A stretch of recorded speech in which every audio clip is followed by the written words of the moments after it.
This is Chicago's Morning Answer with Dan Proft on AM 560. The Answer.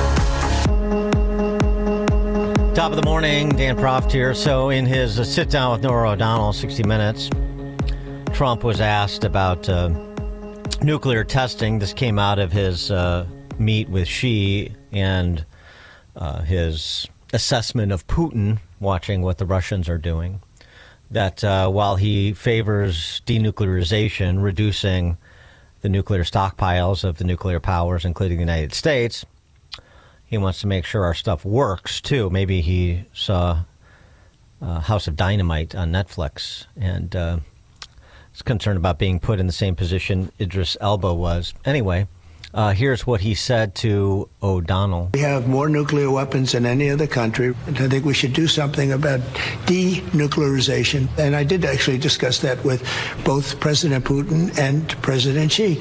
We have enough nuclear weapons to blow up the world 150 times.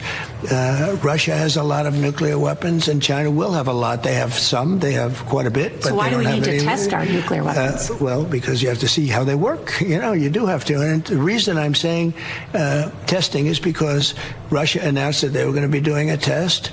If you notice, North Korea is testing constantly. Other countries are testing. We're the only country that doesn't test, and I don't want to be the only country that doesn't test. Are you saying that after more than 30 years, the United States is going to start detonating nuclear weapons? I'm saying that we're going to test nuclear weapons like other countries do, yes. But the only country that's testing nuclear weapons is North Korea. Well, China and Russia. No, Russia's testing nuclear weapons. My understanding... And China's testing them too, you just don't know about it. That would be certainly very newsworthy. My understanding is what Russia did recently was test essentially the delivery systems for nuclear weapons, essentially missiles, which we can do that, but not with nuclear weapons. Russia's testing and China's testing, but they don't talk about it. You know, we're a open society. We're different. We talk about it. We have to talk about it because otherwise you people are going to report. They don't have reporters that are going to be writing about it. We do. Energy Secretary Chris Wright later said, no mushroom clouds quite yet. We're talking about the sort of launch infrastructure. We're not talking necessarily about weapons testing, Los Alamos style. Anyway, for more on this topic and many others, we have a lot to get to. Stephen Bucci joins us for our weekly conversation. Bucci served America for 3 decades as an Army Special Forces officer and top Pentagon official, now a visiting fellow in the Heritage Foundation's Allison Center for Foreign Policy Studies. Stephen, thanks for being with us. It's always great to be on the show. Thanks for having me back, man. So nuclear testing, the Russians are doing it, the Chinese communists are doing it, so the North Koreans are doing it to a lesser extent in terms of concern based on strike capacity. But so we should be. What do you say? It's been a long time since we've tested our stuff, and it's probably wise to make sure it's all still functioning correctly, to see what improvements have been made with different things. Look, people need to understand when they say nuclear test, they don't mean the mushroom cloud out in the middle of the desert at Los Alamos or in Nevada test site. They're talking about underground tests, generally using size devices. They're test vehicles. They're not like setting off a bazillion kiloton bomb under the ground. They're not doing the major devices. They're looking at the pieces of these things. It's done very well, very scientifically, and very safely. I could hear Norah, you're going to set off nuclear bombs in the earth again. Yeah. No, right. This is not 1944 anymore.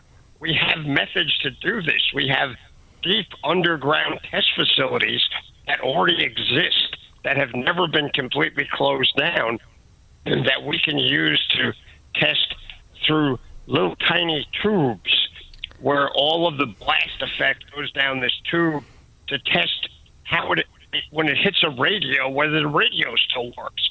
They can do tests like that. All of that is nuclear testing. So everybody should take a breath and realize it's stupid not to test. Well, I mean, I honestly think, too, I mean, just given the nature of our culture, I honestly think that this being concurrent with the new Netflix film I just mentioned, House of Dynamite, I think it probably whips certain people that are inclined to hysteria, that are probably still wearing masks, to hysteria on top of it anyway. You didn't see that film, did you? No, I did not. You have better things to do. I get it, but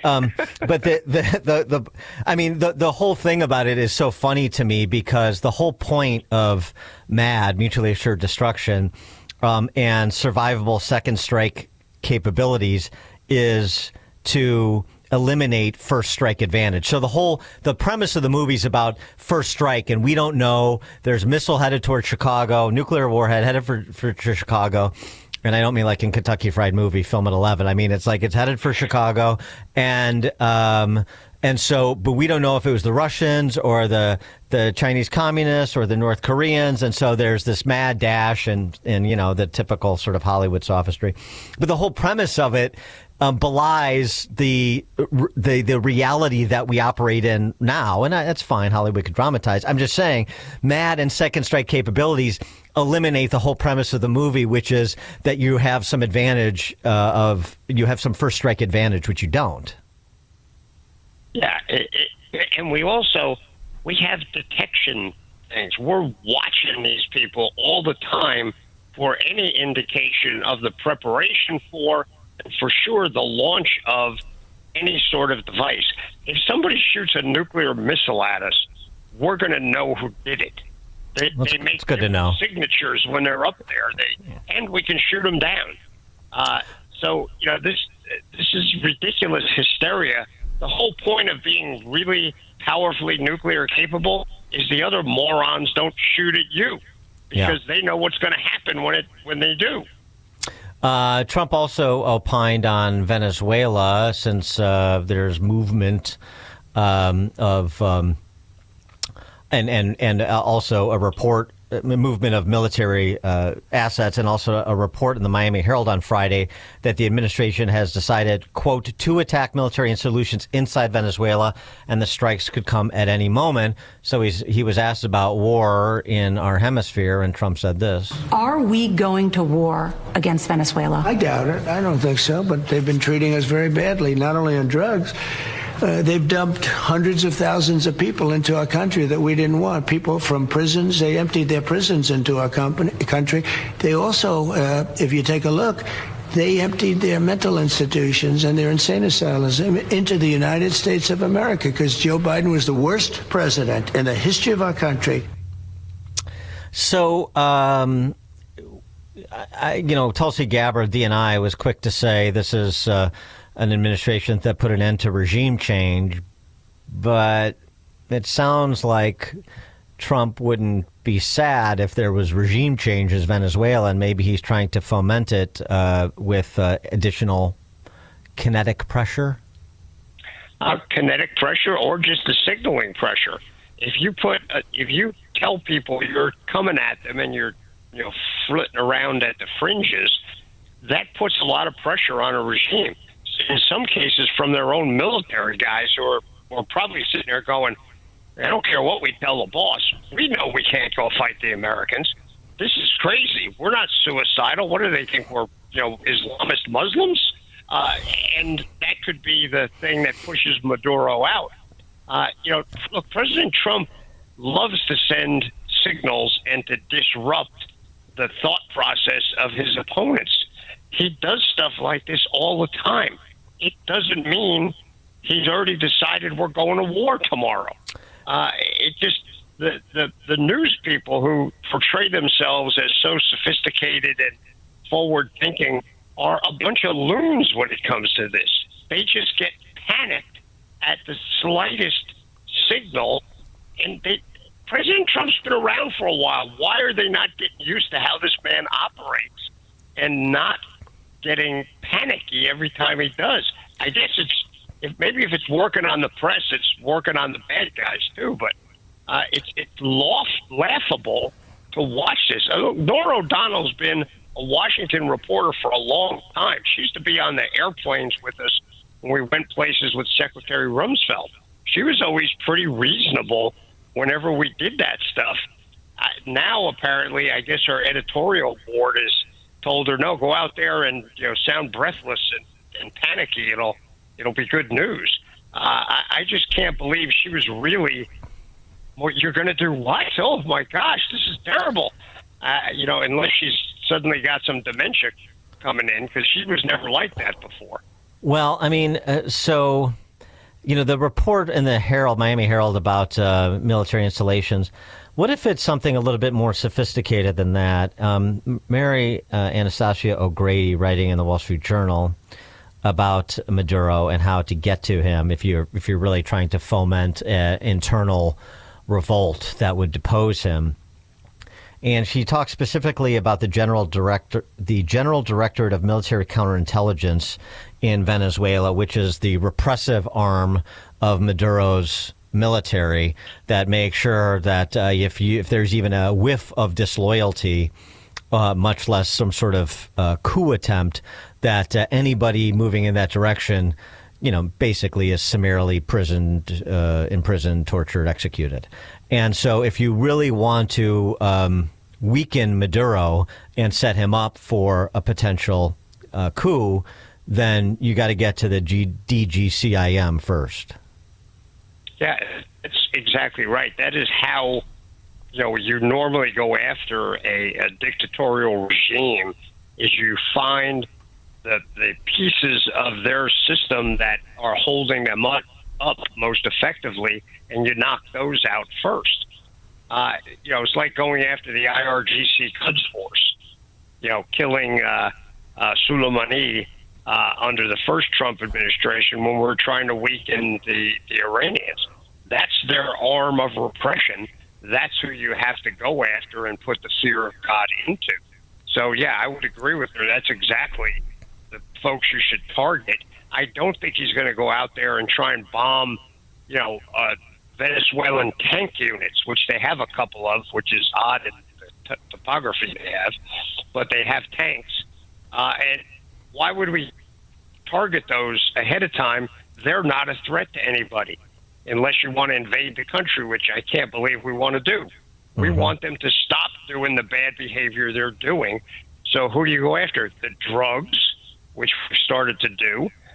They're talking about targeting drug facilities in the country, and I'm assuming that the folks like their intel guys who are helping them pull this stuff off.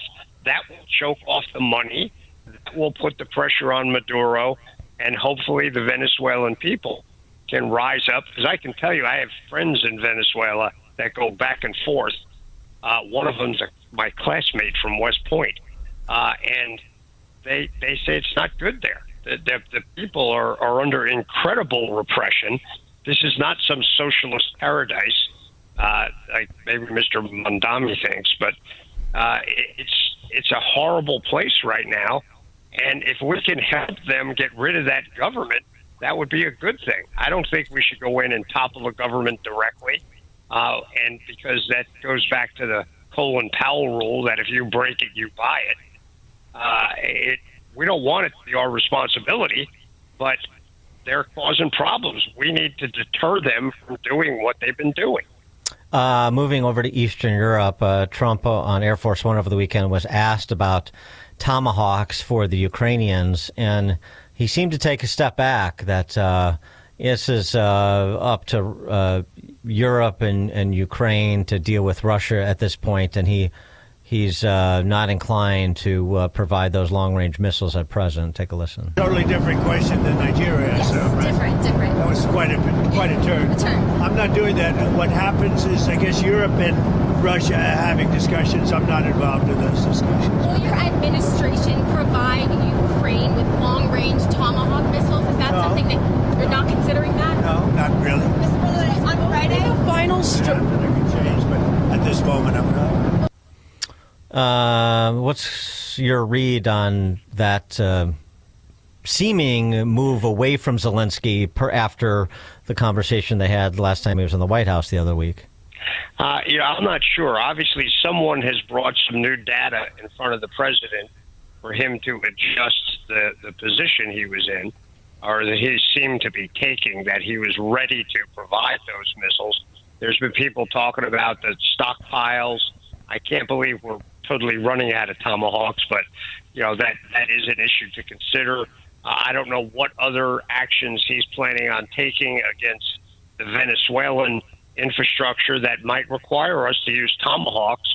That may have something to do about it. I know a lot of people are saying, well, we got to save them for China. I have a feeling those are already fenced off and were never on the board to take from the PACOM elements and start to move towards Ukraine.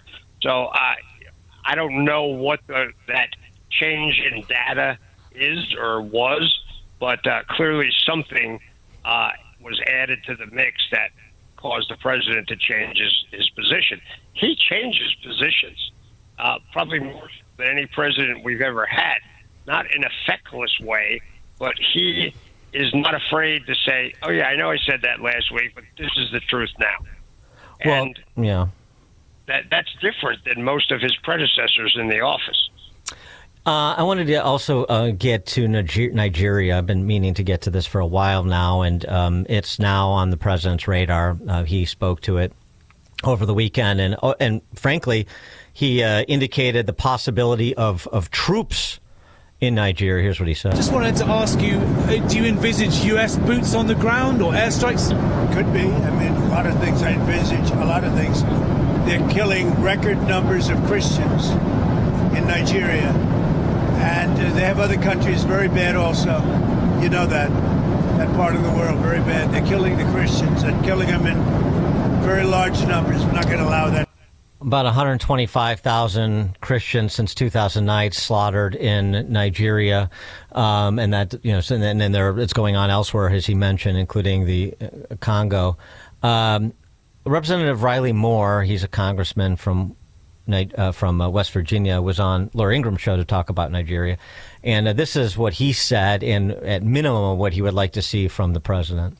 Well, let me speak specifically to Nigeria. This is why I've requested for Nigeria to be designated a country of particular concern, which Trump had done in his first administration. But of course, the Biden administration took that designation off because they claimed the killing had more to do with land disputes that were started because of climate change. Hard to believe, but that's what they had claimed in this. So we're asking for this designation to get put back on because it actually made a difference in slowing down and stopping killings in this region. But we have to do something to stop this. As a Christian, as a Catholic, our brothers and sisters in Christ right now are being martyred every day in Nigeria for the profession of their faith in our Lord and Savior Jesus Christ.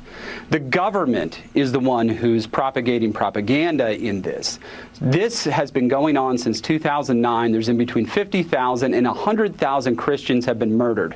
Just this year, 7,000 alone. That's 35 a day. And this claim of ethnic conflict is totally bogus. It is 5-to-1 Christians being killed as opposed to other religions in Nigeria right now. This is a genocide that's happening, and we have to stand up and we have to speak out to stop this. So, Stephen Bucci, it's always complicated using the military for humanitarian missions. We saw this in places like Mogadishu.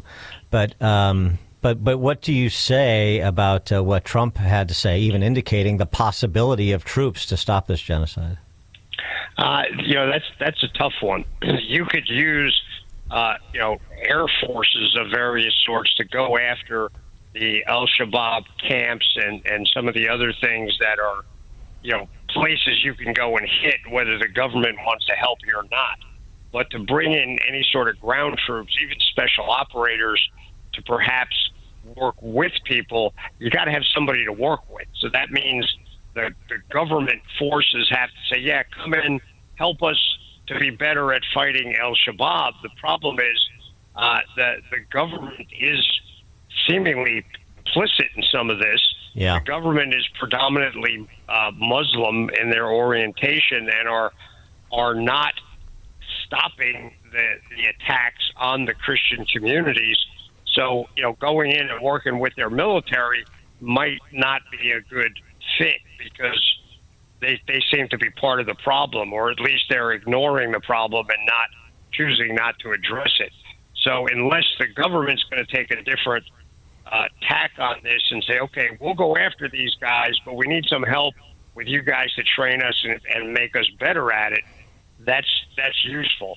Nigeria has an enormous military, but it is primarily only ever been used for peacekeeping around the world. It's kind of an income stream for the government.